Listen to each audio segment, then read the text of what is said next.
have quorum. We also have a full room.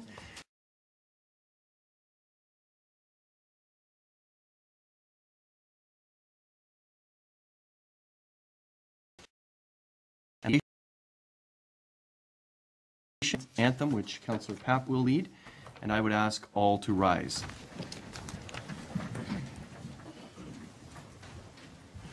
Since the community will gather next Sunday to commemorate Remembrance Day, let us pray a prayer of remembrance. O God, our Father, we thank you for those valiant hearts who, at the call of sovereign and country, laid down their lives for the cause of freedom. We pray that we may uphold the torch entrusted to us so that their sacrifice may not have been in vain. Unite all people, all peace-loving peoples of our world in one holy purpose to defend the principles of freedom and fraternity for which the veterans from Pelham and Niagara and Canada lived and died. In the name of the great Prince of Peace, we pray.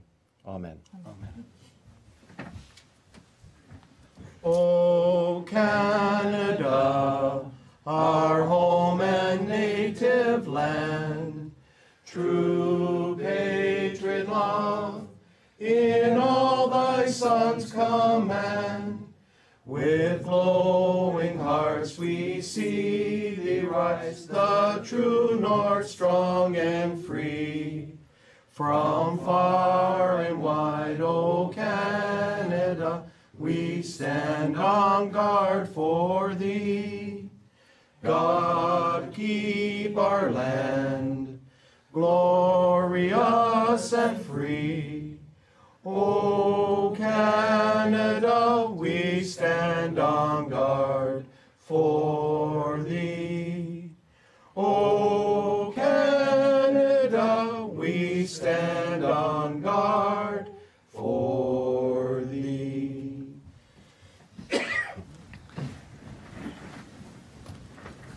Thank you, ladies and gentlemen. First item of business is the approval of the agenda.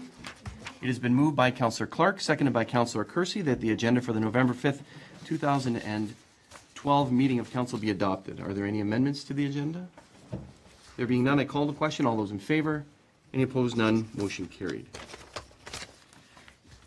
The next item is disclosure of pecuniary interest and the general nature thereof.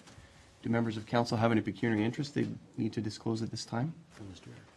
I have one. It's actually two. It's an indirect pecuniary interest in relation to items 14.2.1 and 17.1, because I own property within the circulation area of this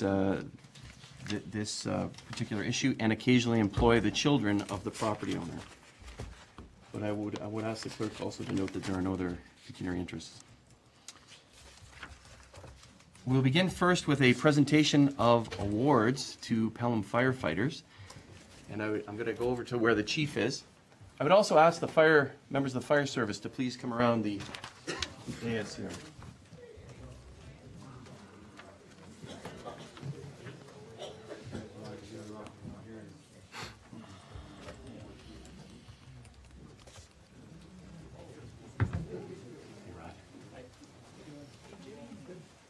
Jim.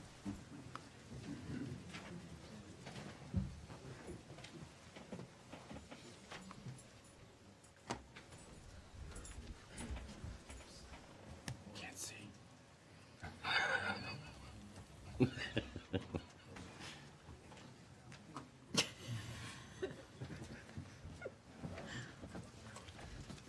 We are blessed this evening not only to have members of our fire service here joining with us, but we are blessed to honor two of our longest serving members of the fire service. The first I'd like to acknowledge is Ralph Smith. I have a certificate for you here, Ralph, and it's actually quite unbelievable and very, very obviously commendable. It says here that the Council of the Town of Pelham hereby extends congratulations and appreciation for your 42 years of dedicated and outstanding service to the Town of Pelham. That means that Ralph served not only in the current fire hall, but he probably calls it the new fire hall. He also served in the fire hall on Pelham Street here many, many years ago. And we were up at the fire hall today for some training, and you could see in some of the pictures there the camaraderie that was part of the fire service then and is still part of the fire service today.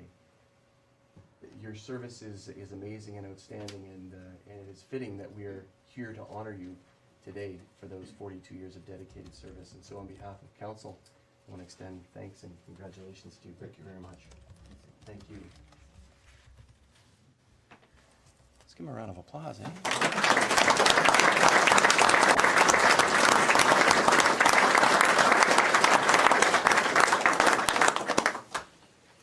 We're blessed as well to have Jack Duncan here.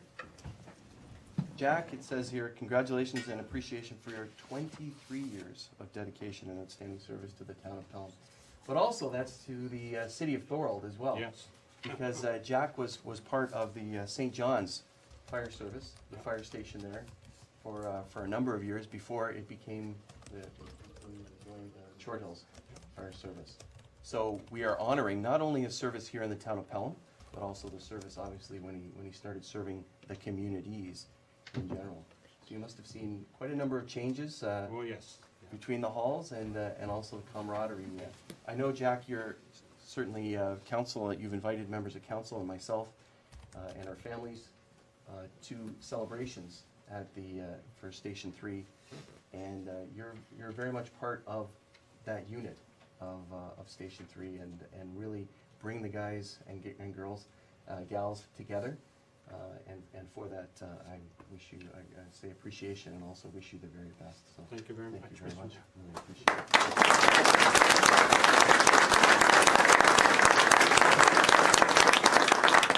I think the chief wanted to say a few words. Chief? Yes, thank you, Mayor Dave. First of all, when I first took the position here as fire chief, I knew I was gonna have to make some pretty tough decisions, and two of those decisions were asking some of our senior members to retire. And it was tough, really tough. I'd like to thank them for all their years' service. If it wasn't for these two guys and a lot of the other senior guys, we wouldn't have the fire department we have today. We wouldn't be as big, we wouldn't have the equipment, we wouldn't have the training, we wouldn't have what it takes to make a good fire department. And it's a tribute to these guys, and if you look around the thing, this is a tribute to your legacy. You made such an impact to the fire department. These guys are here to show it, and I thank you very much.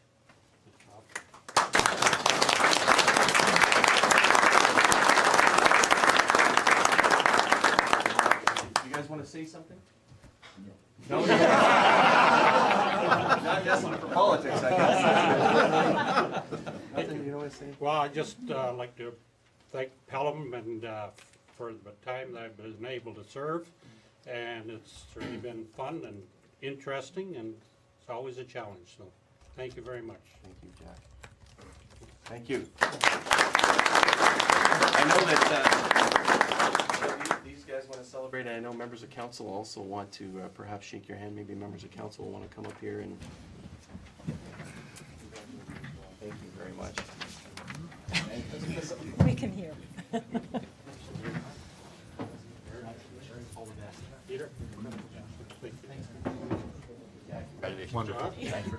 How's your new driveway? It's getting there. Yep. It should be done this Wednesday, I think, is what they think. All the asphalt.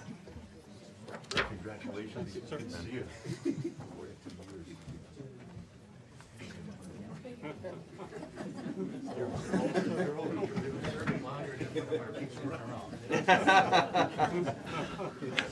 Thanks again, gentlemen. Let's give them another round of applause.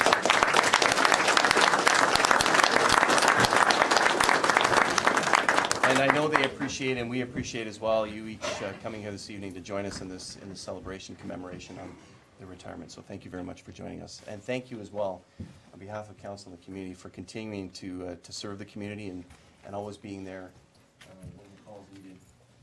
You are the first responders in our community, and as a result of that, we are very thankful. We are blessed again with your service. So thank you very much. Have a great evening. Thank you.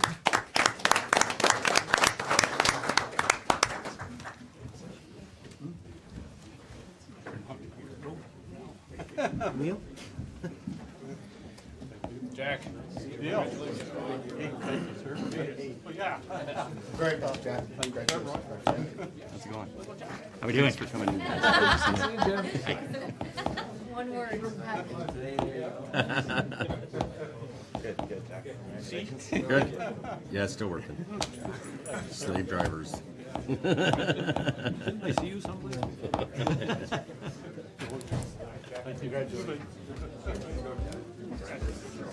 Look at yourself.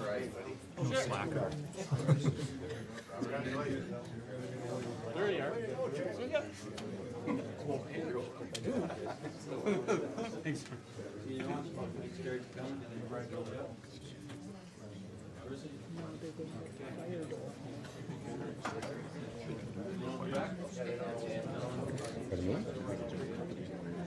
Yeah, you should. It's all about assessment. In this package tonight, I had a few people phone me and I told them that. Oh, I'm sorry. There's an ad in the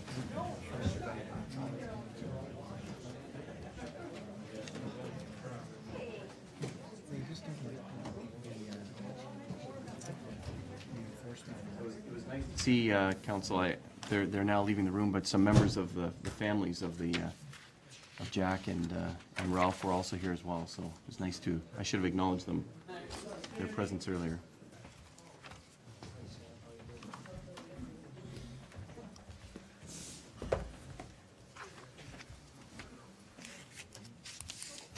Next on our agenda is a presentation from a representative of the Municipal Property Assessment Corporation. Lynn Cunningham is here. Thank you very much for joining us. This is why the room is packed, to hear your presentation. Oh, yeah. Somehow I don't think so.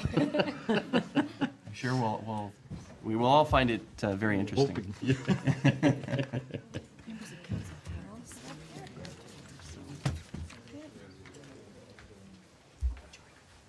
So we're having some technical difficulty with the projector. Members of council do have this presentation, and there is a projector there. It's going to go flash across some residents' faces. Apologies for that, but so thank you for joining us. Thank you for having me. Mr. Mayor, councilors, town staff, and public attendees, my name is Lynn Cunningham. I'm MPAC's Municipal Relations Representative for the Niagara region, and I'm pleased to be here tonight to review with you the assessment process and discuss some of the highlights of the 2012 reassessment. MPAC's role is to accurately value and classify properties in Ontario in accordance with the Assessment Act and the regulations established by the Ontario government. When the municipality sets the tax rates, the assessed value and classifications are used to determine property taxes, and assessment updates are revenue neutral.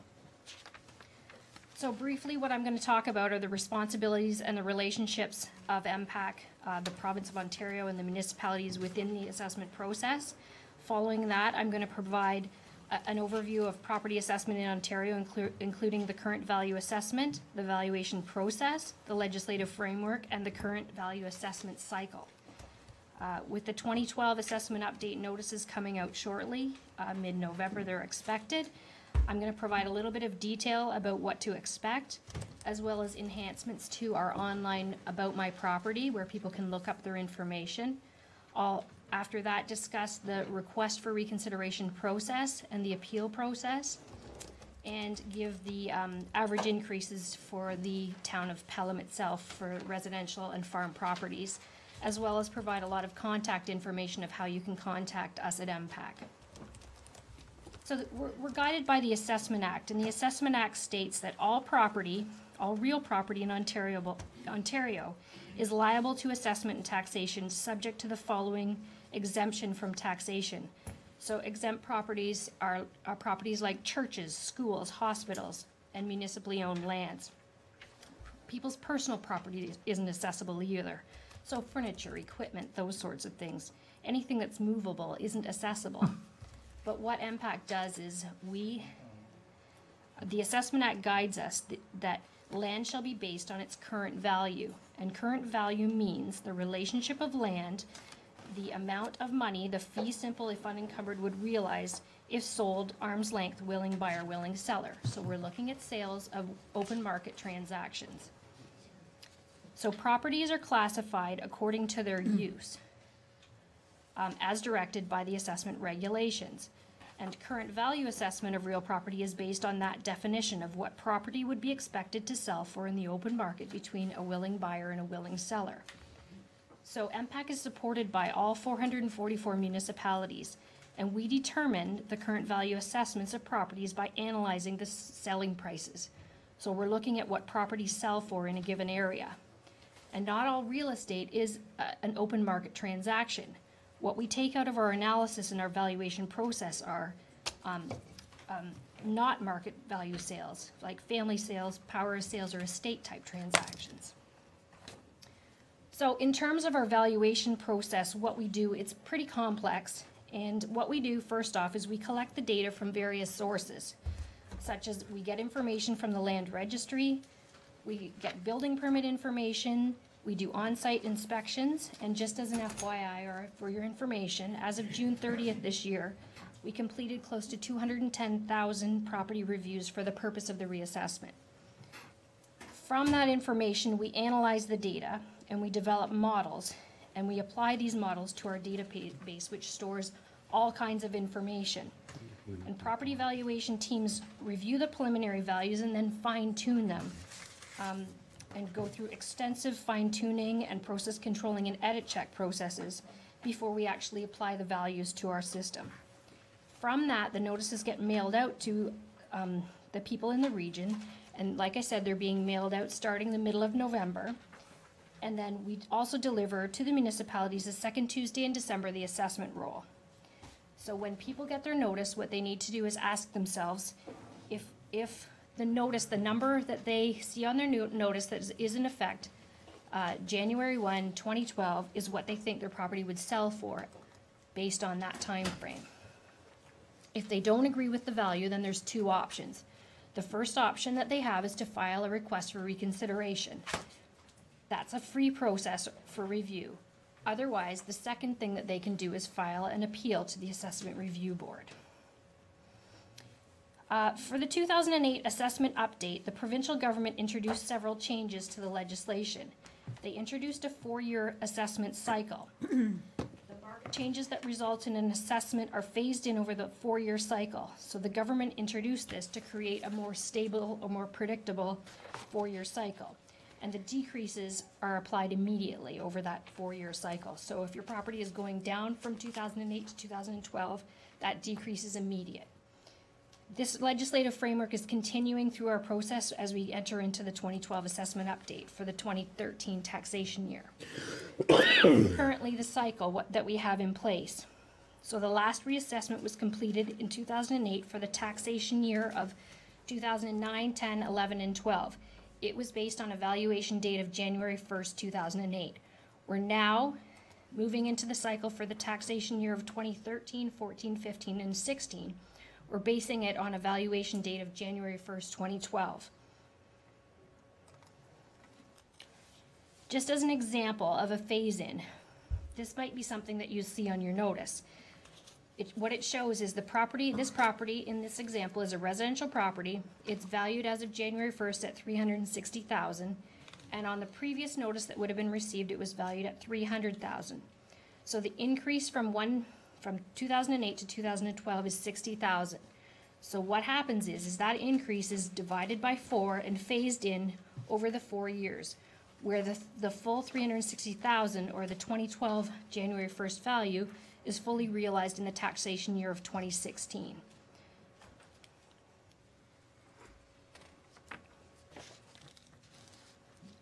So beginning in September, MPAC started to mail out the new 2012 assessment notices to nearly 5 million properties. It's a staggered schedule because we're mailing so many. New this year, we'll be sending our business notices out on a separate date than our res farm notices. So our residential and farm notices will be mailed out in around the middle of November, and the business notices will follow at the end of November. That gives us a little bit of additional time to review those higher valued properties and fine tune them even further. So what we'll have is staff trained to receive and on hand to receive the influx of the inquiries as people are guided on the notice to call into our call center and to call into our local office to get assistance from us should they have any questions. Oops. Oops.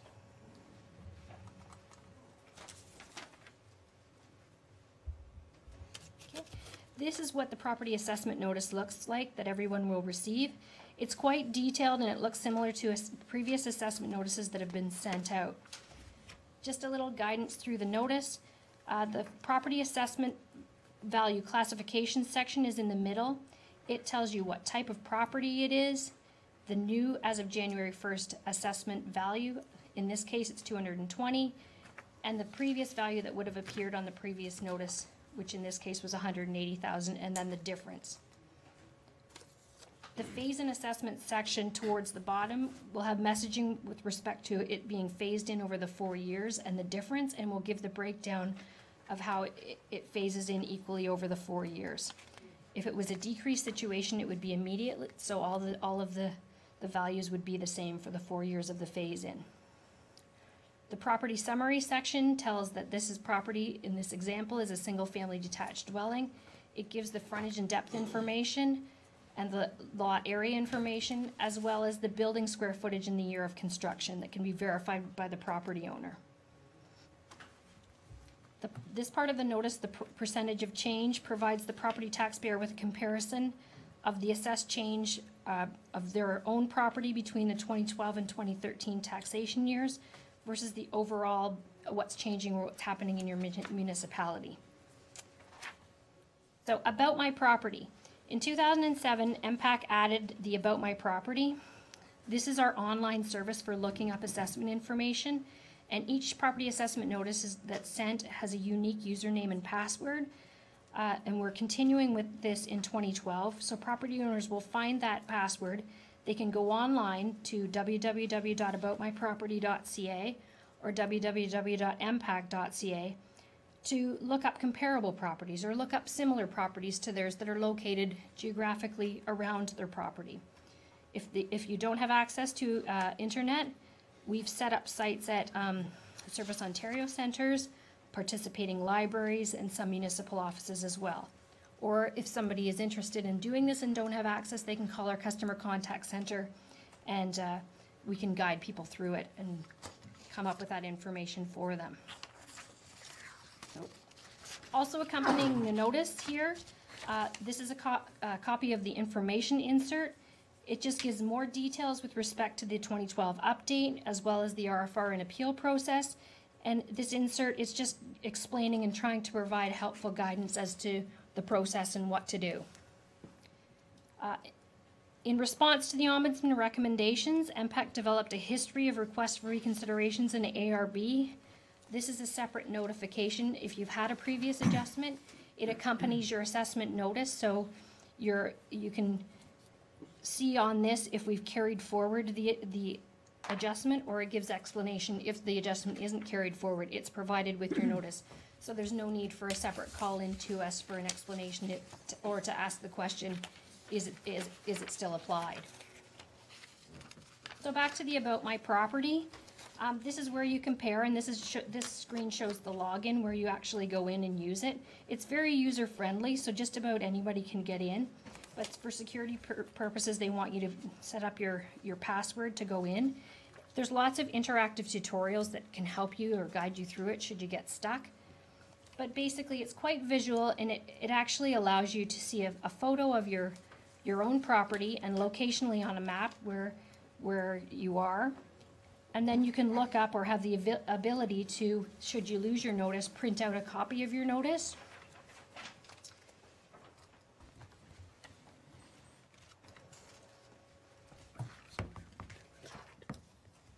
And it provides the details and detailed information about your property.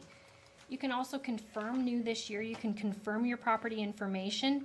There'll be a drop-down thing where you can go on and complete through the pop-up, and we can follow up if there are changes that are required.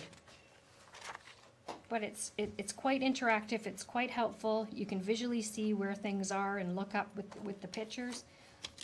You have the option to view sales within your area. They're plotted on the map so you can see them.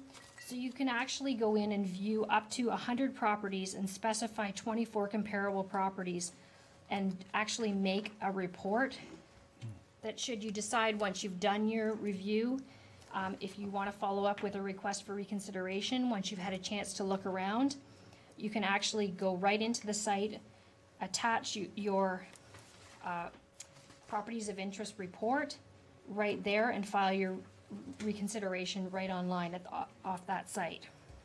So that's what the report looks like. It provides all the details of your comparable properties or properties that you find comparable. And then you can electronically submit the request right then and there.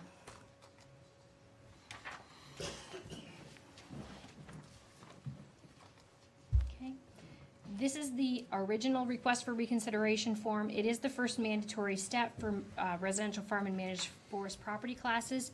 These forms are still available in our office. They are available to be printed off online, and some municipalities actually have them there, so you can pick them up there if you're interested in filing a request. The filing deadline this year is April 1st, 2013, so that's a date to keep in mind. That's the legislative deadline for filing, and our goal is to have all requests for reconsiderations reviewed within 90 days of filing. If it goes further and you want to follow up with the Assessment Review Board, or it's a commercial or industrial property and you want to go straight to the Assessment Review Board, there is an associated filing fee, but you can file under Section 40 of the Assessment Act and look up on the ARB's website for guidance through that. But you have 90 days after the decision on a request for reconsideration to file, or the deadline is April 1st as well. So new this year, before I get into just giving the average percent changes for Pelham itself, we did a sales comparison. We started off back in July and did a sales comparison snapshot on a regional level, and what it was predicting based on the sales, based on the sales price index. Impact used January 1st, 2008 as its benchmark, and for the province of Ontario, the residential price index showed on average across Ontario, 17% increase to residential sales from January 1st, 2008 to 2012. For us in the Niagara region, we had a slow and steady increase, increasing a little bit less than the average, and our average increase based on the sales was around 4%.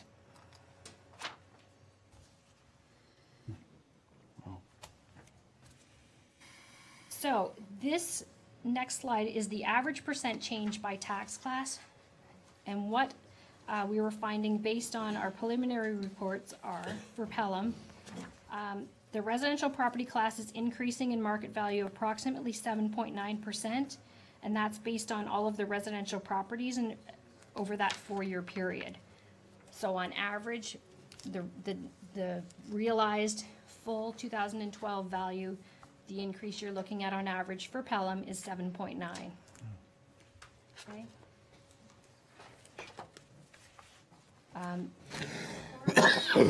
And across the province, we're seeing higher farmland increases.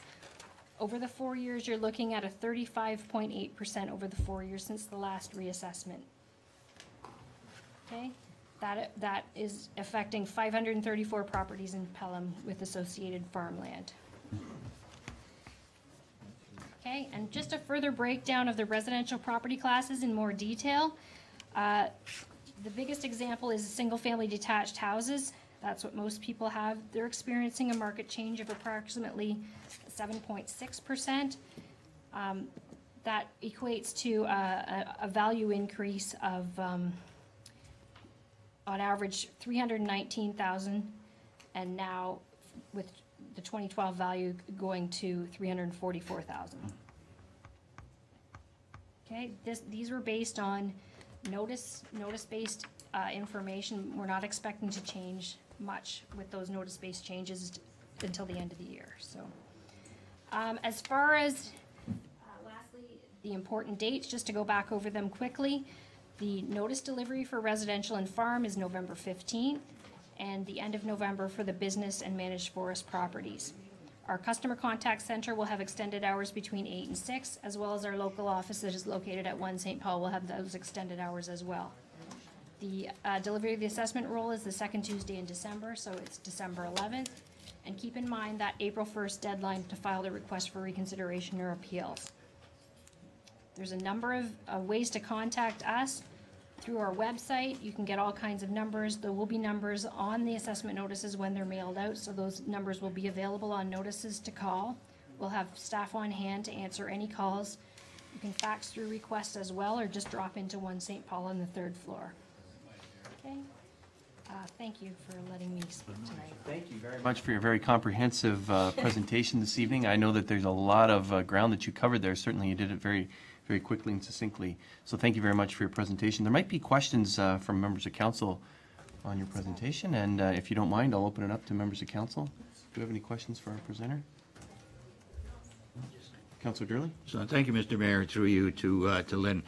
The numbers that will appear on the notice are those of the call center, which is located somewhere special away from Pelham and away from the Niagara region, true? That's So right. if we wanted to do a direct face-to-face, we would need to go to 1 St. Paul Street, 3rd floor, right? That's correct. Okay. I've provided my contact information, my number, and the number of the local offices to all of council, so. Just for the general public, though, like General we public, would know. they filter through there. The requests come back to the office itself for us to handle once they're filed. Thank you. You other questions? I have a couple of questions, if you don't mind. Ms. Cunningham, you indicated that across the region that the growth for residential was 4%. Is that correct? That, Across Niagara region? it was, yes, across Niagara region, just based on just sales, On just sales. So, not assessment, just sales, the sales trends. okay, I guess that I guess you've closed it up. But the slide with the multiple numbers there, where you showed that residential in Pelham will increase by 7.9. What's the comparable for the region? And similarly, you're suggesting that agriculture increased by 36%. Do you have the numbers for the region? The comparable numbers, apples to apples? The region itself, on average, is going up 6.99%. That'll be in a press release that's coming out shortly. I'd Okay. have to double check with the farm increase, but it's sitting over there in my book. If you want me to just grab it, I can do that. don't mind. Thank you.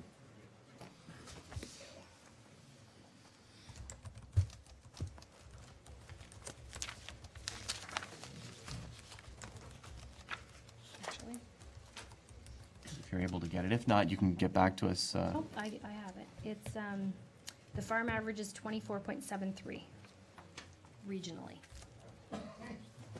So especially the farm, it's quite a bit higher than in Pelham than across the rest of the region. Are there some implications for that, or what might be the implications for that? The reasons for it, No, are there any implications out of that the assessment's higher? what it's comparing is the farmland itself portion, and it is gone up, but it's basically, we're reflecting what the sales are indicating. So those farmer-to-farmer transactions, or those sales that are occurring on the farmlands, the larger acreages, are increasing more than the average residential property. Yeah. So we're just, MPAC doesn't make the market, we analyze the market of what's happening, and then reflect what's actually happening. All right, I appreciate that. I think that's probably a question we'll have at budget time when we talk about any implications with this. And I can see that there will be, so we'll have to certainly consider that. Also, I think reminded by Councillor Durley about interactions with individuals. Last time there was an assessment, members of MPAC staff came to Pelham Town Hall and organized a session in case there were questions from folks about their property assessments, reassessments. Are you planning to do that again? Mr. Ray, we hadn't planned to do open houses. If there was a great need, it's people usually like to look up their own information. What we found, we've had huge buy-in to the About My Property self-service feature. People like to look up their own information and then kind of call us, or just kind of review the information first off themselves. Okay. So they tend to do that first. The open houses are good in that we get out there, but it's better we don't have all the information at our fingertips when we come out to these sessions. So if there is a need, or there's some kind of special thing, we can certainly accommodate that. But what we found is, over the last reassessment, we didn't have a lot of turnout in certain places, so it wasn't as cost effective as it Okay, I appreciate better that. sense to do the other. But if there's a need, then we can certainly look into it. Okay, that's great. Thank you very much. I have no other questions. Thank you very much for your presentation. Certainly appreciate it.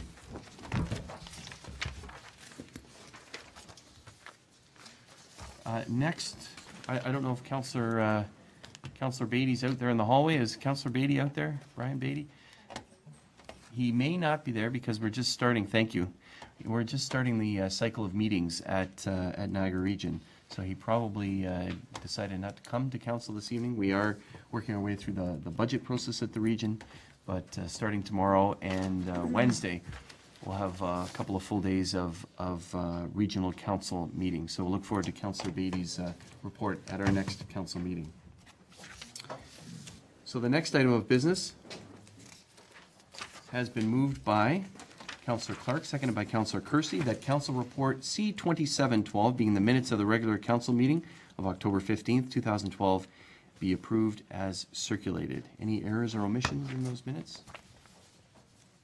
There being none, I call the question. All those in favor? Any opposed? Motion carried.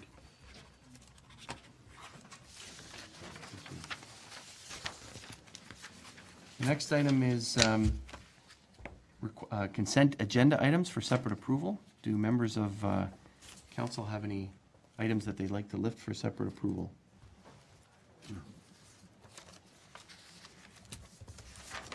There being none, it has been moved by Councillor Kersey, seconded by Councillor Clark, that the following consent agenda items be received and approved. 10.1, the minutes of the Policy and Priorities Committee of October 15th, 2012, and recommendations listed on the recommendation sheet. And 10.2, information correspondence items received to October 31st, 2012. The Welland Pelham Chamber of Commerce Ruby Awards is the first letter. The second is P. Breton regarding concerns about the noise bylaw. The third is the Town of Fort Erie regarding municipal infrastructure strategy that the national government has. The fourth is the Regional Municipality of Niagara regarding the approvals of the Pelham official plan, something that we spoke about at previous meetings here. And the fifth is Regional Municipality of Niagara regarding the approval of Regional Policy Plan 3, 2012. Do members of council have any items on there that they have questions about or would like to discuss at this point? I do have a question, and I think this is for the CAO. It's regarding the recommendation summary sheet that's here regarding the Policy and Priorities Committee meeting. We had a very good discussion about bylaw enforcement, and at that discussion we spoke about the importance of education, courtesy, respect when staff are interacting with members of the public. And we directed staff to draft an improved enforcement policy. The recommendation that's listed here is simply that the matter be referred to staff for the preparation of an issue statement regarding enforcement protocols. So I just want assurance from the CAO that indeed the discussion that we had at that meeting, which I thought was very, very fruitful and all of council was on side with, will form part of those policies. Mr. CAO?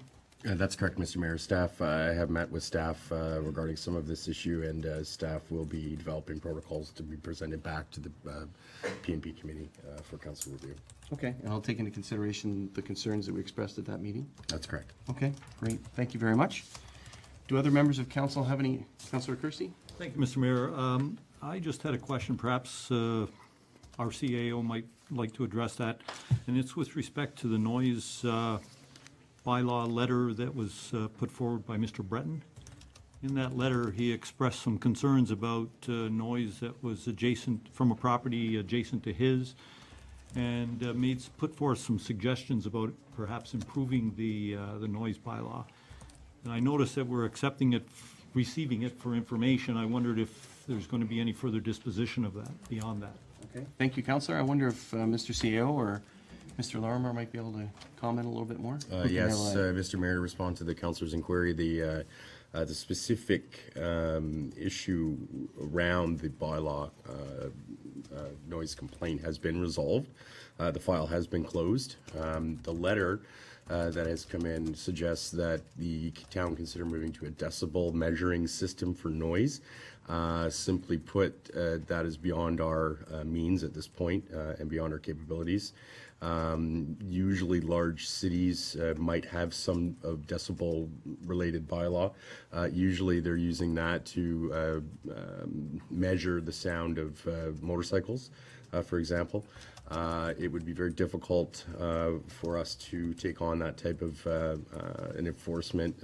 It's not recommended, and administration has no plans to pursue that unless council directs otherwise. Okay, thank you, Mr. CEO. Councillor? Yep, thank you, Mr. CEO, for the clarity. Okay. Thank you. Anything else? There being none, I call the question. All those in favor? Any opposed? None. Motion carried. Thank you.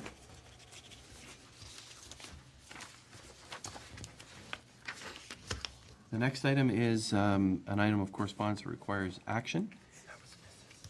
And it has been moved by Councillor Kersey, second by Councillor Clark, that the letter from Robert Winter, being his resignation from the Town of Pelham Library, be received with regret, and that the clerk be directed to advertise for applications to the library board to fill the vacancy. Discussion on the matter? Certainly. Councillor Pat? Well, I also will turn to my good colleague here, Councillor Kersey. Having worked and watched Mr. Winter handle the services and the responsibilities of the board chair of the library, I am somewhat saddened to see him leave, and I know that there's extenuating circumstances because of this, but nonetheless, I think all of us can thank him. He guided us through some pretty difficult times, and I wish him the very best in the future, and Thank you, hope Councillor. that we can recruit someone of his caliber to come and sit on the board itself. Thank you. Councillor Kersey, did you want to comment, having worked with... Yes, Mr. Mayor. Bob Winter has served as the chair and a member of the board for of the library for a good number of years, and has been really a tireless worker on behalf of the library and library services in our community. Certainly his leadership has been invaluable to the board. He's been a strong voice for library services in our community, and he will be sorely missed by both the library board and I think by our council and our community. On a personal note, I've gotten to know Bob quite well over the last couple of years as council's liaison to the board. And over that short period of time, I've certainly come to respect his wisdom, his dedication, and his honesty. So I'd like, if I may, Mr. Mayor, on behalf of council and also personally, to wish a heartfelt thank you to Mr. Winter and all of our best wishes going forward. Thank you very much, Councillor Kersey, and certainly, as you indicated, all of council is of the same mind with that, so thank you. We certainly appreciate Mr. Winter's many years of dedicated service. And with that, I might propose that a member of council might want to propose an amendment to this. It says here that we receive this letter with regret. I think we should receive it with great appreciation for his many years of dedicated service, just as you indicated. So, Councillor Kersey, would you make that amendment? I'd be pleased to, Mr. Mayor. And Councillor Papp. Oh, second. So it would be amendment that be received with great appreciation for his many years of dedicated service and with regret. All those in favor? Any opposed? None. That motion is carried. Or the amendment is carried, and now to the main motion as amended. I'm going to call the question. All those in favor? Any opposed? That motion is carried as amended. Thank you very much. And thank you, Mr. Winter, for your dedicated service.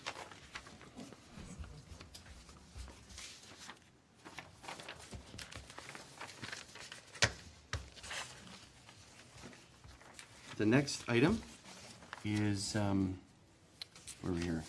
There we go. The next item is presentation consideration of reports. The first is from members of council, and I have a few reports to update council and the community on. The first, it was my pleasure and honor to participate in the Pelham Cares volunteer recognition that occurred on October 22nd. I had the pleasure of bringing greetings on behalf of council to honor the very many volunteers that support Pelham Cares. It was held at the Pelham Community Church in Ridgeville, and I certainly thank them for their hard work and their dedication in assisting those most needed in our community. The next item is the Mayor's Youth Advisory Council. At its second meeting on Tuesday, the 23rd of October, members of the Mayor's Youth Advisory Council elected an executive and designated members to the town's various committees. I think the clerk has provided you with a copy of the results to member council, but for the community, I'll read it out. So our Prime Minister is Madeleine Wallace. Deputy Prime Minister is Lanny Seddon. The Secretary is Dalton Steele. Communications Minister, Jenna Puno. She was served in that capacity last year, did a great job. Recruitment Officer is Robin Folkerts. And then the various town committees, and council will know that members of the Mayor's Youth Advisory serve on town committees and are an asset to those committees. And those new representatives are for Communities in Bloom, we have Kate Irwin and Madeleine Wallace. For the Community Policing Committee, we have Matthew Moka and Ankit Segal. From the Pelham Active Transportation Committee, Abby Lowen and Jessica Pulfer. And for the Downtown Beautification Committee, Dallas Damude and Robin Folkerts. So I hope that all members can join me in congratulating executive members and wishing them all the best in this activity. And their first activity was actually the Halloween skate, which was very, very successful. A couple of Fridays ago, I'm trying to think of when it was. It was just before Halloween on the Friday, and there was more than 100 participants on the ice that evening. So it was a great event. So congratulations and thank you to all members of the Mayor's Youth Advisory, and especially to the executive. The next report is regarding Branch 613 Army Cadet Corps. I had the pleasure and honor of representing council at a special presentation at the Royal Canadian Legion, during which the Branch 613 Army Cadet Corps were presented with the Lord Strathcona Award. The Strathcona Award is presented to the best small cadet corps, which is under 50 members in Western Ontario. This is the third year in a row that our cadets have received this award, and certainly it is well deserved. They received the award for their involvement in the community and for exceeding cadet milestones.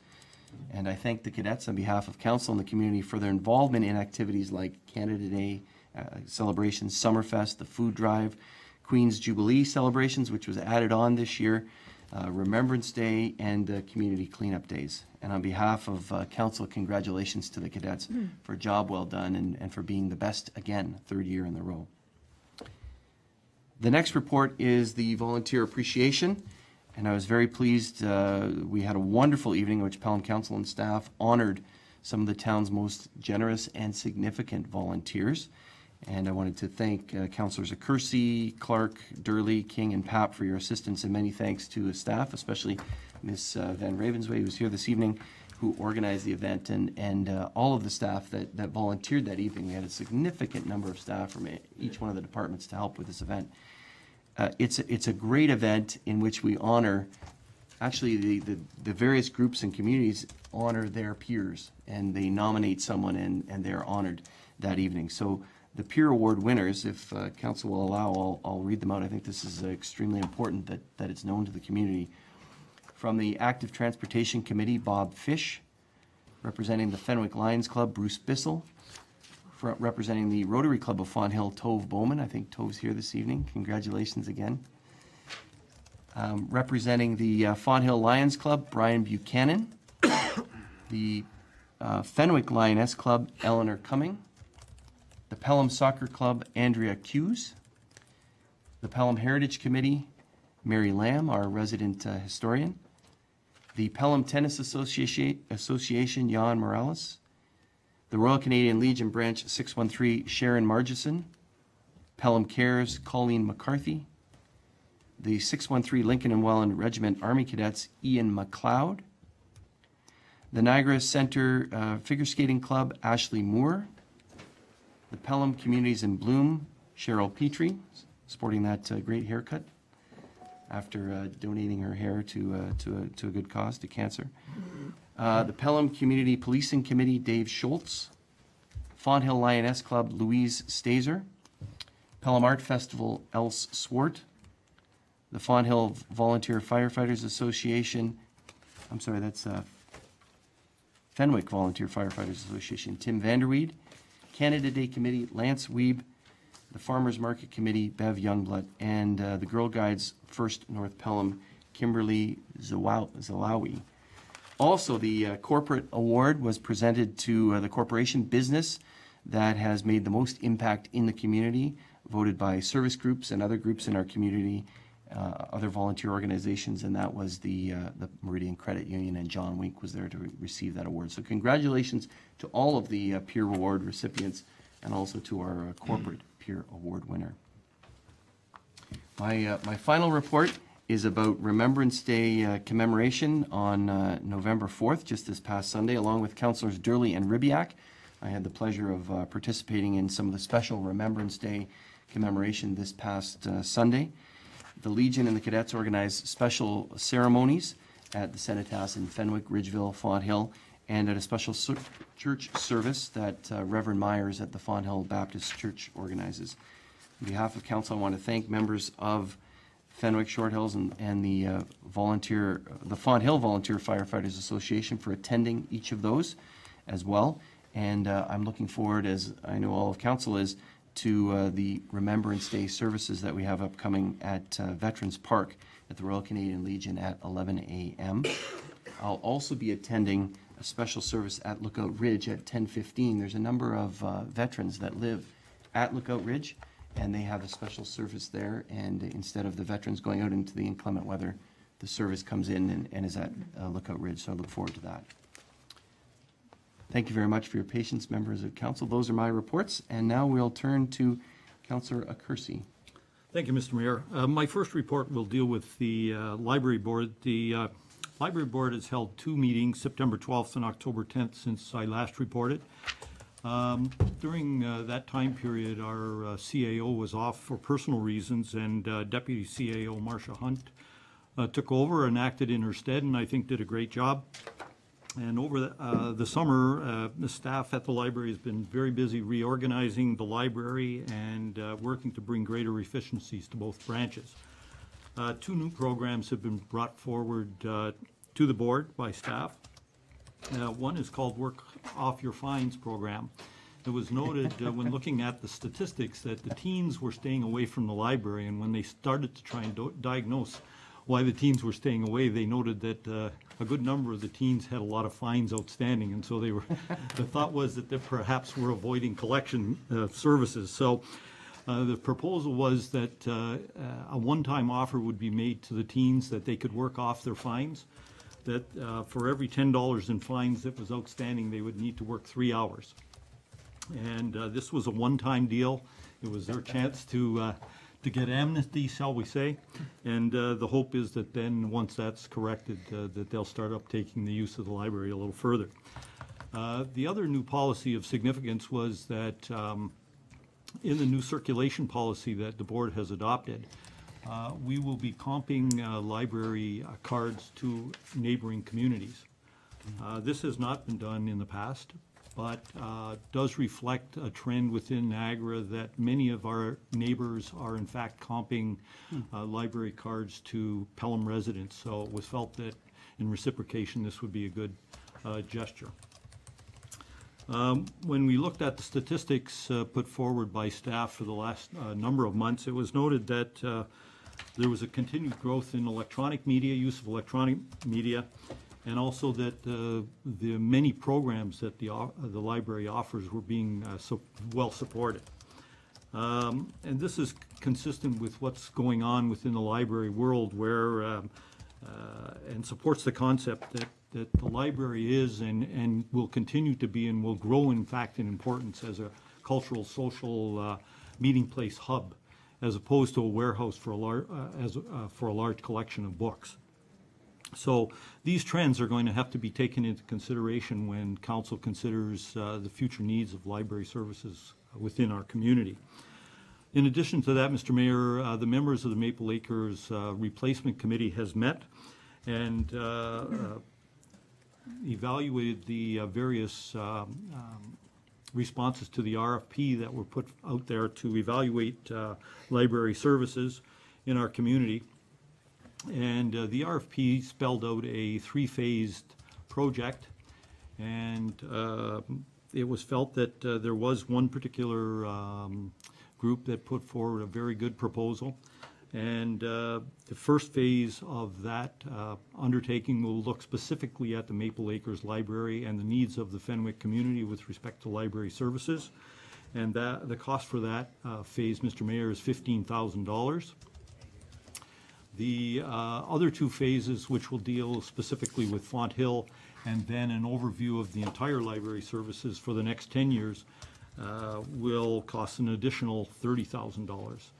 Now, the second and third phase will need to be considered in our budgetary considerations for the 2013 budget.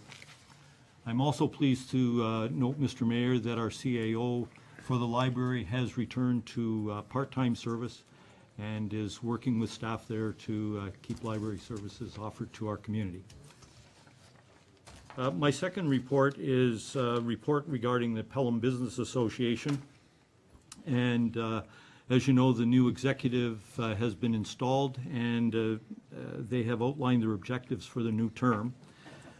A particular note at this time of the year is a response that took place to a letter that was advanced by the Pelham Business Association to the town, and that was that the town undertake to work with the PBA in developing and expanding the Christmas in Pelham initiative.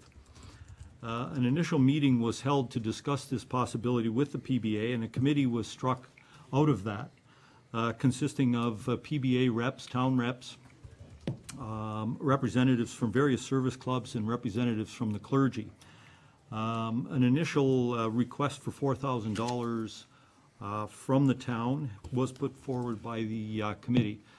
The use of these funds would be $2,500 towards entertainment during the period of Christmas in Pelham, and $1,500 for, my mind has just gone blank, $1,500 for other services, shall we say. The PBA members, if they wish to be involved, will have to pay an additional $100 over and above their fee, and non-members would be $125. This event will encompass a time frame from November the 7th through to January the 5th, and will include many events that go on across our town, including the Santa Claus Parade in Fenwick, the free skates over the Christmas holidays, as well as the most upcoming one is the downtown stroll in Font Hill, which will occur on November the 7th. And this will be followed by open houses at the shops of Ridgeville on the 8th to the 10th, and the Art Studio open house from the 10th and 11th. More events will be announced as the information comes forward, Mr. Mayor, and that concludes my reports. Thank you very much for your reports, Councillor Kersey. Working off fines, I think I might have to put in some time myself, so thank you very much. Look forward to that. Next we have Councillor Durley. Mr. Mayor, I had the privilege to represent the town of Pelham at the annual general meeting and banquet of the South Niagara Federation of Agriculture on October the 26th. Well attended by over 100 members of the association, it was an opportunity to network and communicate with the agricultural community on many matters that are important to them. The extremely dry summer created challenges, and it was noted that some much-needed hay was being delivered from outside the region into the region, and it's to assist the farmers in maintaining the strength of their livestock herds. There were some delivery challenges that they were being faced, but as farmers always do, they're finding ways to get around that and to compensate and make sure that things work well for them. Not only was it an opportunity to interact with the farm community, it also offered an opportunity for me to share some information, some challenges and successes with members of council from Waynfleet, Port Colborne, and Welland. Interesting also is the fact that several members of the agricultural community sit or have sat on the executive of this association. It was an educational opportunity as well as a pleasant and truly enjoyable evening, and I wish on behalf of the vibrant, caring, and creative town of Pelham nothing but the best to the members of the South Niagara Federation of Agriculture. Thank you. Thank you very much, Councillor Durley, for your report, and certainly representing all of council at that annual general meeting. Next we have Councillor Papp.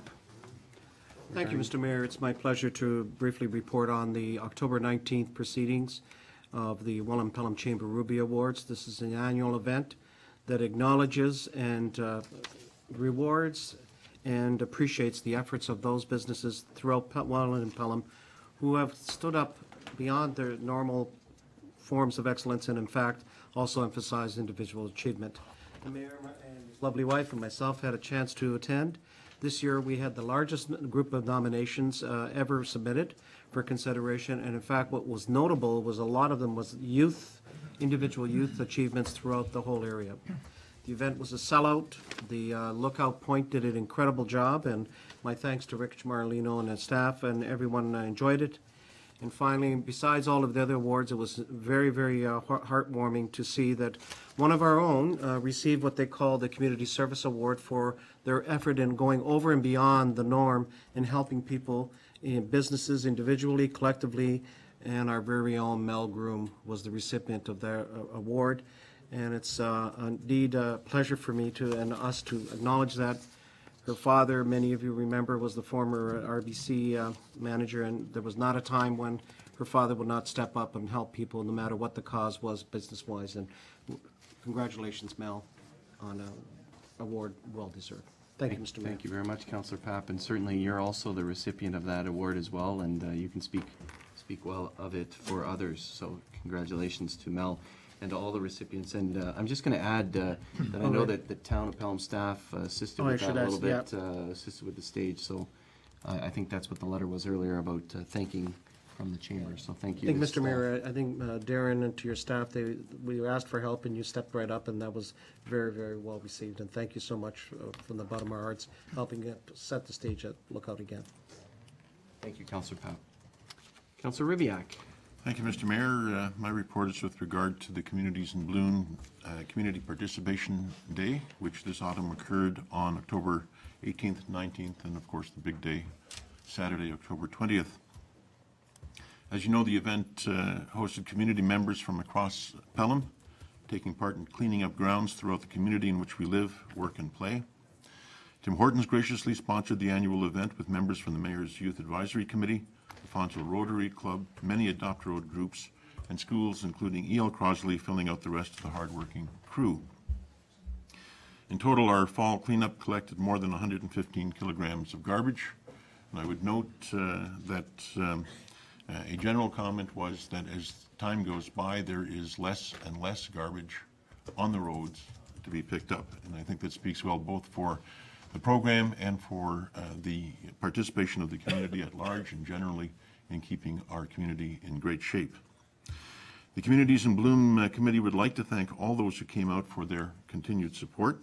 I want to acknowledge the particular work of Katie Thorpe and Haley Limburner of the town staff, Edie Basaraba and Cheryl Petrie of the committee, and of course the fabulous Fenwick Lions in organizing, managing, and meeting the needs of the many in our community who came out and worked so hard that day. I do believe, Mr. Mayor, that this event may have been Katie Thorpe's last as our employee, and hopefully we find a way of passing on these comments of gratitude to her as well. That's my report, Mr. Mayor. Thank you very much, Councillor, for your work on that committee, and also for all the members of that committee and those that came out to Community Participation Day. Thank you for your report. Our next item of business includes staff reports requiring action. The first, I declared a conflict, and I would ask Councillor Durley to take the chair. And normally we leave the room, but I think given the fact that it's full, I'm just probably going to stand over there somewhere. So, Councillor Durley, if you don't mind. Okay, if I can do it from here, Mr. Mayor? It's up to you, sir. Yeah, it's rather than moving the Sure. the iPad. Okay, the issue. Clerk, sorry, I'm making you use your. Just to receive it for information of bylaws later on in the agenda. Okay. It has been moved by Councillor Papp and seconded by Councillor Clark that the information presented under Council Agenda Item 14.2.1 regarding an application for temporary use bylaw file AM 0111, Paul and Audra Zamora, submitted by the Planning Department be received. This comes up later on the agenda as a bylaw, so we're just receiving it at this particular point in time. Any questions or comments regarding the motion before us? Seeing none, I call the question. All those in favor? Opposed, if any? That carries.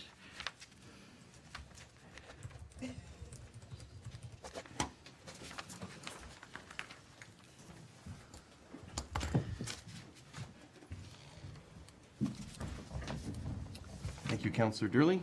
Same thing for this one, the bylaws on later.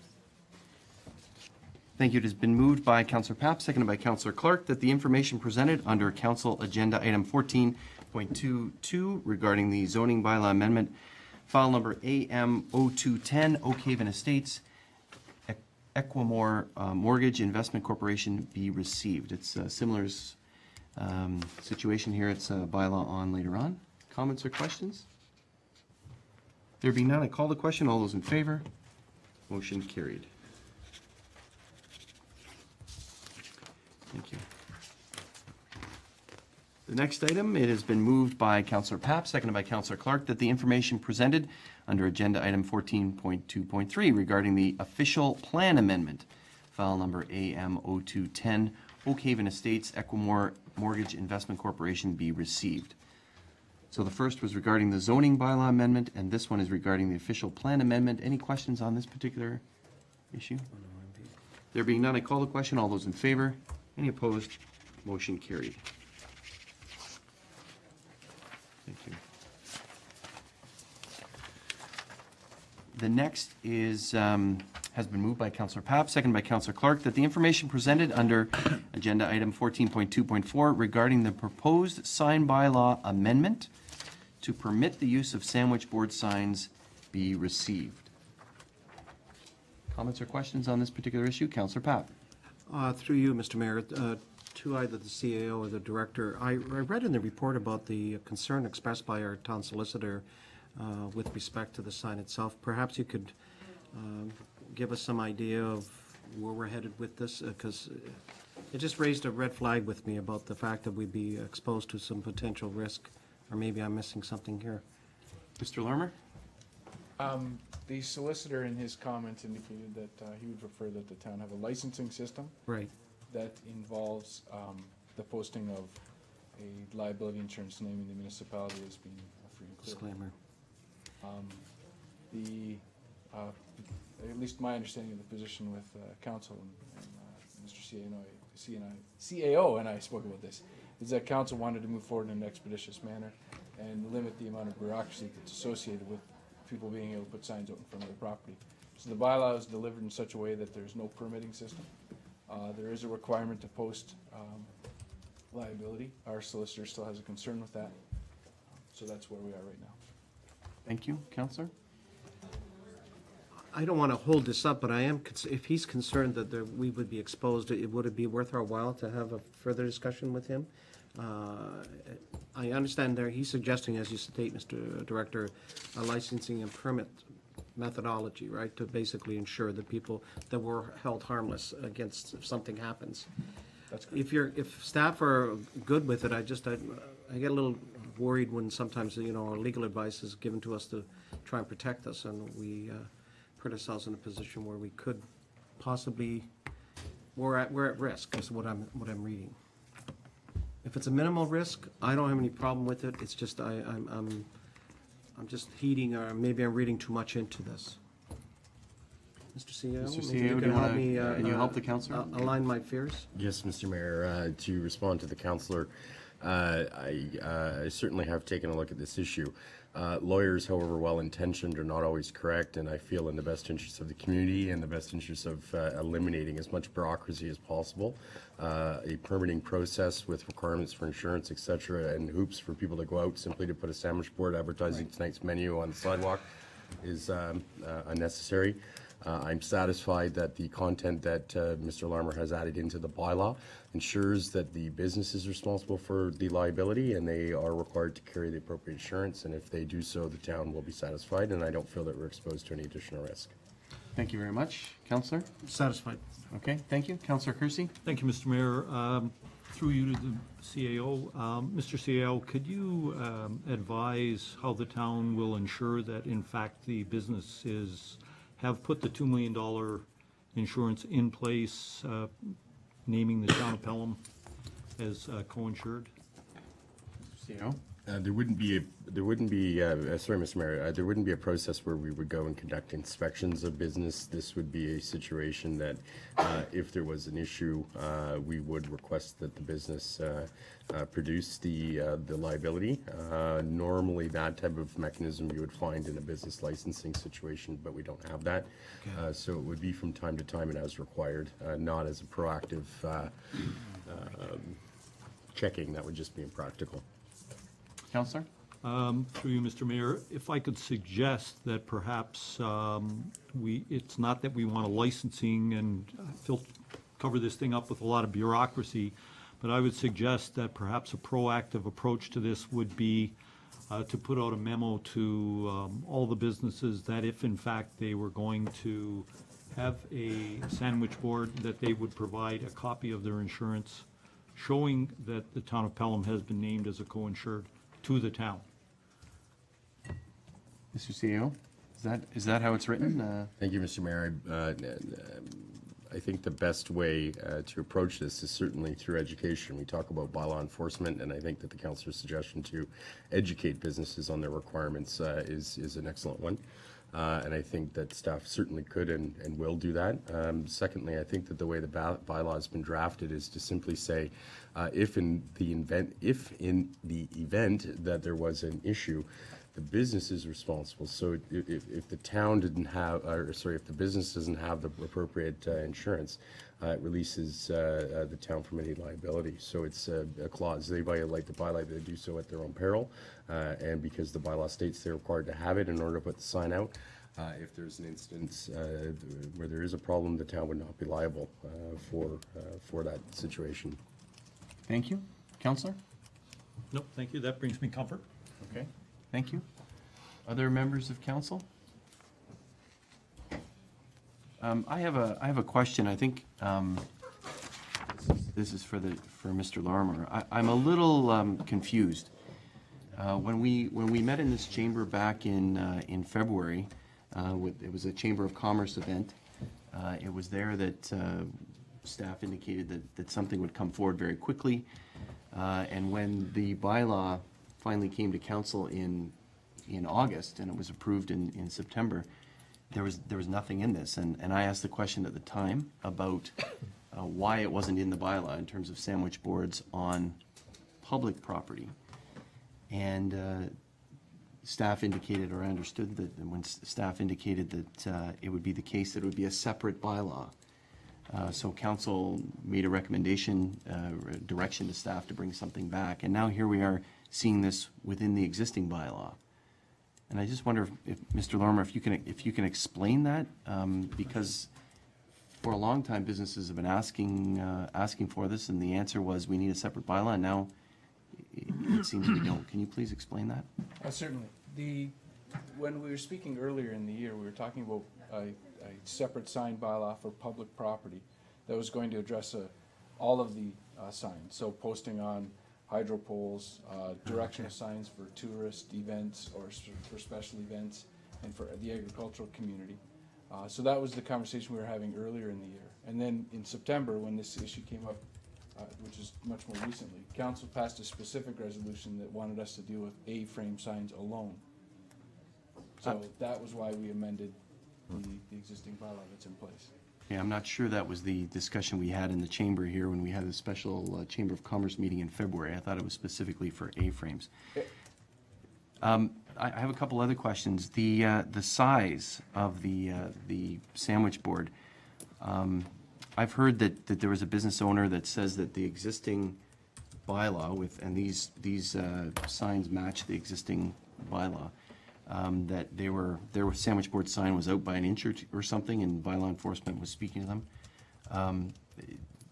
Is this the size? I think it's 2 feet width. Is this the size of sort of a standard sandwich board sign, or is there a standard for sandwich board signs?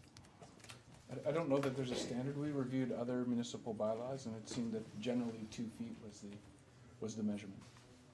So that was the provision that we went with. And this, again, normally this would have came before council, or to a committee, but there's a direction to bring this right to council, so we had to formulate a bylaw. So that is what we did, was we looked at what other municipalities are doing. That seems to be the general provision. Okay, thank you. Can staff explain what does there shall be a minimum distance of 4 feet around the sign to allow pedestrians to pass? What does that mean? Is that in every direction or just in one direction? If it's on the boulevard, I mean, it depends on where it is in terms of location. Like, you wouldn't say, oh, it has to be 4 feet away from the road, because people might walk on the road. Because they can get it to 1 foot of the road. So it needs to provide, I suppose if there's a narrow sidewalk, it's only 3 foot sidewalk in front of the business, then it would need to still be 1 foot off of the sidewalk. That would be Okay. a practical application of it. So we'll use common sense when we That's right. enforce this, okay. I wonder also if under section 4.9.14, it says for sandwich board signs on private property, one doesn't have to have an exemption, or it doesn't have to have a permit. Shouldn't we also be listing 12.8, which is this new provision? I'm sorry, what was the first reference? 4.9.14. That's the provision where there's an exemption for the sandwich board signs under 1217. This is in the bylaw itself, Mr. Lorimer. And I'm sorry, I didn't give you notice of this question. I apologize to you for that, putting you on the spot. What do we do? If one looks in the bylaw, there's an exemption for sandwich boards on private property. I'm just wondering if we should mirror that on public property, which is what the discussion was. Yeah, I have to say honestly, I'm confused here. I'm not exactly sure of going back between these three provisions, what you're talking about exactly, so. Of the bylaw, section 4.9.14. I've got the sections written down.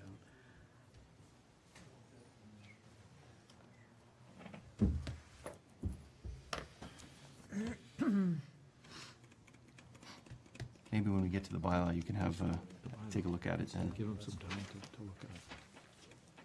Mr. Lorimer, we do have some time between now and the bylaw, so if you can take a look at that. So just the question is, do we need to have an exemption under 12.8 for sandwich boards on private property? Okay? Any other questions? I apologize, Mr. Lorimer, for not giving you notice on that. Councillor Durley. Thank you, Mr. Mayor. I just think that the staff has done a good job in this. It's an excellent compromise, and it's satisfying the so-called or the proposed needs that the business community brought forward to us. The liability issue certainly was something that we wanted to be sure of, and I echo Councillor Papp and Kersey's thoughts on that, that in fact we don't want to see anybody get hurt, and if somebody does get hurt, we want to make sure that, that it's taken care of, that we're not really responsible for it, because all we're doing is allowing them to put something there. So I really applaud staff for coming up with this compromise, and I think it's a win-win situation, and I think the business community, because they were looking so forward to this, will be more than happy to really cooperate with us and to provide what we need. And I think, though, the education piece is necessary. You've got this, but definitely we need to have the protection, so make sure that you do. And I give that to staff, and I'm sure they will be very prudent in making this clear when we give them the right to use our property to put a sign on. So thank you very much. Thank you very much, Councillor Durley. Certainly very valid points, and I appreciate you raising them on behalf of Council. Any others? So I'm going to call the question on this motion to receive, and then we'll get into the bylaw later on. We'll hope to have an answer for that. I'm going to call the question. All those in favor? Any opposed? None. That motion is carried.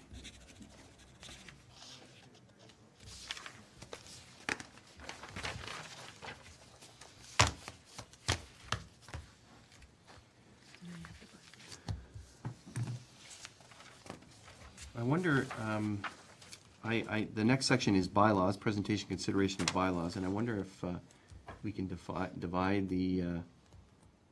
this motion, and then I need to declare one conflict as I did on 17.1. So Do them all except for 3307, and then we Okay. could do that, Mr. Thank Chairman. you. Thank you very much, Councillor Durley. It's been moved by Councillor Durley, seconded by Councillor Ribbiak, that leave now be given to introduce the following bylaws, dispense with the reading of the bylaw.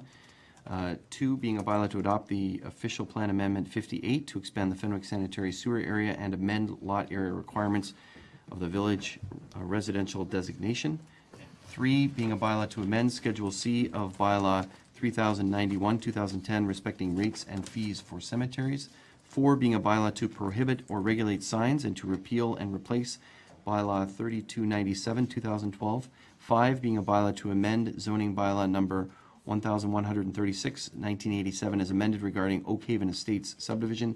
And 6, being a bylaw to establish and regulate a fire department to provide for protection of life and property, and to repeal and replace bylaw 2884, 2007. Comments or questions on any of those bylaws? Councilor Ribbiak? Thank you, Mr. Mayor. My questions go to the general environment within which the bylaws regarding Oak Haven are being presented. Just need reassurance, perhaps, that the commitments that we heard the developer make to the community around the development, around stormwater management, and just the general topography of that those commitments are not being affected by the changes to the bylaws that we're looking at today. I wonder if someone can address that. Mr. Larmer? Thank you. The commitments that the developer made with regards to the plan of subdivision are captured in the conditions of draft approval, and that's the appropriate mechanism for capturing them. The zoning bylaw amendment attaches a holding provision to all of the zones in the subject lands.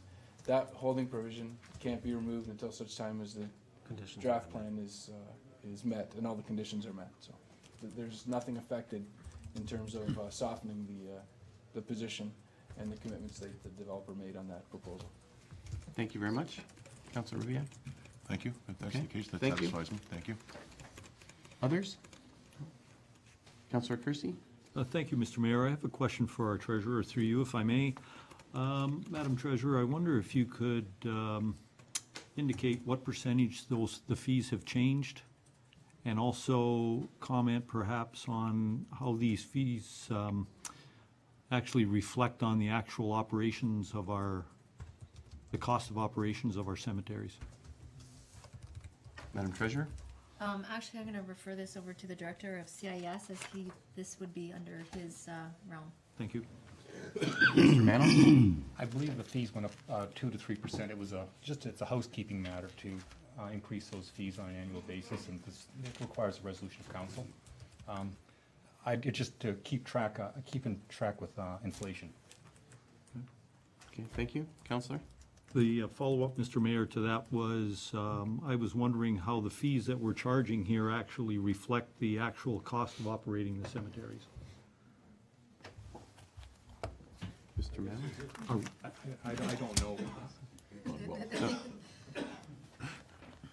I can respond to that, I guess, through you, Mr. Mayor. The cemeteries currently is operating in a deficit. The fees are not enough to cover off the operational expenses annually. Thank you. Councilor? Mr. Mayor, I wonder if we should defer dealing with this bylaw until we have our budget meeting tomorrow night, and that some further discussion on the operations of our cemeteries might be undertaken. Whereas if we pass this bylaw tonight, basically the cemetery discussion is over and done. Okay, thank you. I'm going to ask the clerk to comment. She has additional information. Madam Clerk? Thank you, Mr. Mayor. The fees that are presented in this bylaw were approved in the consolidated fee schedule. This is just a matter of a housekeeping amendment to the existing bylaw to bring the bylaw itself in conformity with the consolidated fee schedule. Okay. So that was approved earlier in the year. Okay, thank you. All right. Okay, thank you. So no reason to defer. It's kind of a housekeeping issue. Ms. Pupil? I just wanted to clarify that they're fees for 2012, right, not for 2013. That's right. So. Okay, then I'll get a chance. Okay, thank you for that clarity. Thank you. And then, I don't know if Mr. Lormer has had a chance to take a look at those sections. I, again, apologize. Do we need to exempt, I guess the question is, do we need to exempt these sandwich boards from a permitting system Yes, I think that we could amend 4.9.14 just by adding to the end of that clause saying, and on public property in compliance with section 12.9. Okay, thank you very much for, again, I apologize. Is there a mover for that, Councillor Papp? Second by Councillor Kersey. So it's just to exempt the sandwich boards on public property from any permitting system. Any further comments on that? There being none, I call the question on the amendment. All those in favor? Any opposed? None. That amendment is carried. And now to the main motion as amended, so that amendment was that the sign bylaw be amended under section 4.9.14 to include the exemption for sandwich board signs on public property. And now to all of the remaining bylaws as amended. All those in favor? Any opposed? That motion is carried as amended.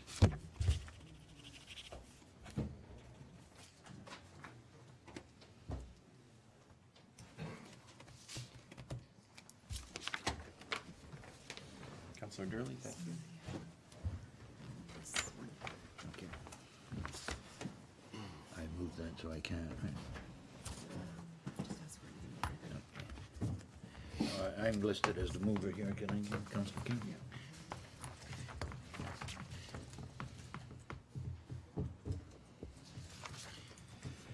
Moved by Councillor King, seconded by Councillor Ribbiak, that leave now be given to introduce the following bylaw and dispense with the reading of the bylaw.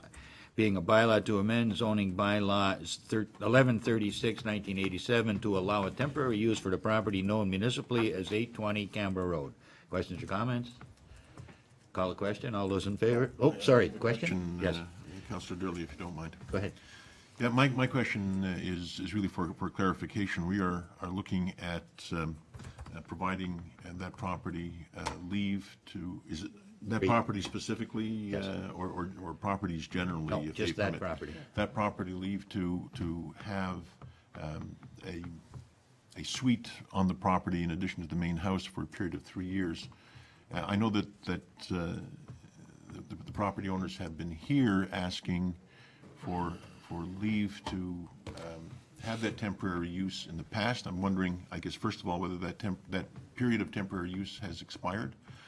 Second, if it has expired and leave is given for a 3-year period as opposed to periods previously, how that is affected by a sale of the property. Okay, it is an extension of, I'll let Mr. Larmer go ahead. Thank you. The previous temporary use bylaw did expire, so this is an extension because the use is still there. As for does it carry with the property? The applicants entered into, or the owners entered into an agreement with the town that it only applies to a specific individual, in this case their father. If the house is sold, a lawyer would do a property search, would find that development agreement on the property as an encumbrance, would ask the town to remove it. So that would incur or result in that temporary suite being converted back to a garage. That's the agreement that was entered into with the town. Okay, specific to that property and specific to that owner, then, this is what I'm hearing, right? Okay. Is that Thank you, okay? Mr. Chair. Councillor That Bitt? Yes. answers the Okay. question. Any other questions or comments? Seeing none, I'll call the question. All those in favor? Opposed, if any? That carries. What do I need to do here? Let's see here. You just initial this one. Yeah. And then I'll take it back here for numbering. Okay.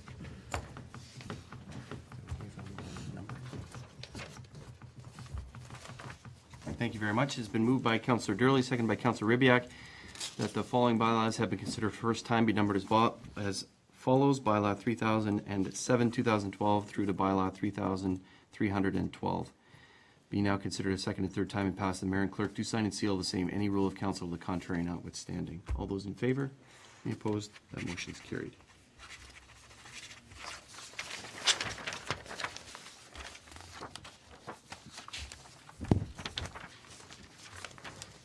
It has been moved by Councillor Durley, seconded by Councillor Ribbiak, that leave now be given to introduce the following bylaw and dispense with the reading of the bylaw, being a bylaw to adopt, ratify, and confirm the actions of council at its meeting held on the 5th day of November 2012. All those in favor? Any opposed? None. Motion carried. Moved by Councillor Durley, seconded by Councillor Ribbiak, that the following bylaw have been considered a first time be numbered as follows. Bylaw 3313, 2012, be now considered a second and third time and passed. And the mayor and clerk do sign and seal the same, any rule of council to the contrary notwithstanding. All those in favor? Any opposed? Motion carried. Finally, it has been moved by Councillor Ribbiak, seconded by Councillor Durley. This regular meeting of council be adjourned until the next regular meeting scheduled for Monday, November 19th, 2012, unless sooner called by the mayor. All those in favor? Any opposed? None. That motion is carried. We will take a brief break between council and committee. Thank you.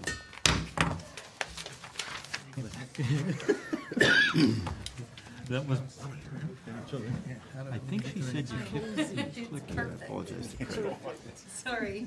Good call. I didn't. You didn't have. The way I looked at it, you could or you couldn't, but it's better safe than sorry, so I might as well do it.